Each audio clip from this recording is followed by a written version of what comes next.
नमस्कार दोस्तों, स्वागत है भक्ति चैनल में। आप सभी को राधे राधे, हरे कृष्णा। आज हम सुनेंगे वैशाख मास के कृष्ण पक्ष की विरुथनी एकादशी की कथा। आइए कथा शुरू करते हैं। प्राचीन समय की बात है। एक सुंदर और समृद्ध राज्य में धर्मसेन नाम के एक राजा रहते थे। राजा धर्मसेन बहुत ही दयालु, सत्यवादी और धर्म के पालन करने वाले थे। उनकी प्रजा उनसे बहुत प्रेम करती थी क्योंकि वे हमेशा न्याय करते और सबका भला करते। राजा की एक ही कमी थी, उन्होंने अपने धन और वैभव पर बहुत घमंड था। वे अक्सर सोचते कि उसके समान सुखी और समृद्धि संसार में कोई नहीं है। हालांकि वे भगवान विष्णु की पूजा करते थे, लेकिन उनके मन में अहंकार धीरे धीरे बहुत बढ़ता जा रहा था। एक दिन एक वृद्ध साधु उनके दरबार में आए। साधु बहुत ही तेजस्वी और ज्ञानी थे। उन्होंने राजा से कहा, हे राजन, मनुष्य को कभी भी अपने धन और शक्ति पर घमंड नहीं करना चाहिए क्योंकि ये सब नश्वर है। राजा धर्मसेन को ये बात अच्छी नहीं लगी। उन्होंने साधु की बात को हल्के में ले लिया और कहा, मुनिवर, मेरे पास सब कुछ है, धन है, राज्य है, शक्ति है, सुख है, मुझे किस बात की कमी नहीं है।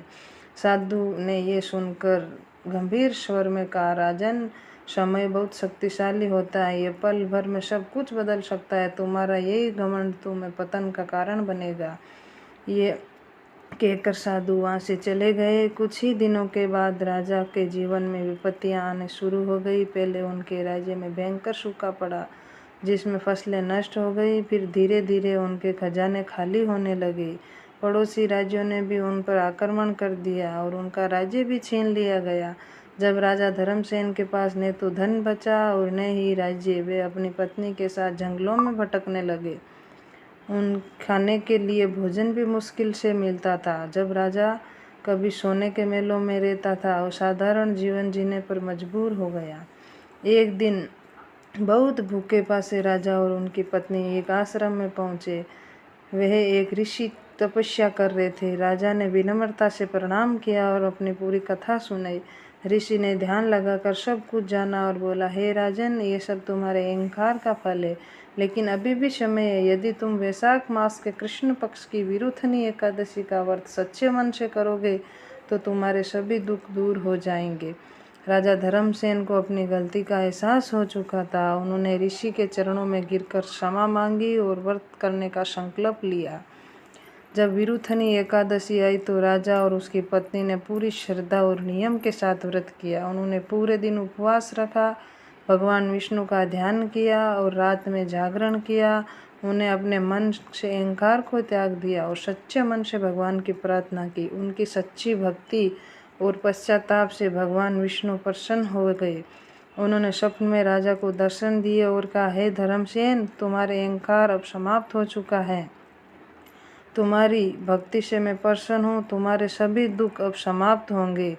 अगले ही दिन चमत्कार हुआ। उनका राज्य वापस मिल गया। उनके शत्रु पराजित हो गए। उनका खजाना फिर से भर गया। राज्य में फिर से सुख, शांति और समृद्धि लौट आई। लेकिन अब राजा धर्मसेन पहले जैसे नहीं थे। वे बहुत विनम्र हो गए। उन्होंने कभी भी अहंकार नहीं किया और हमेशा भगवान विष्णु की भक्ति करने लगे और अपनी प्रजा की सेवा धर्म से करने लगे। समय के साथ उन्होंने एक आदर्श राजा के रूप में अपनी पहचान बनाई। अंत में उन्होंने भगवान विष्णु की धाम प्राप्त हुई।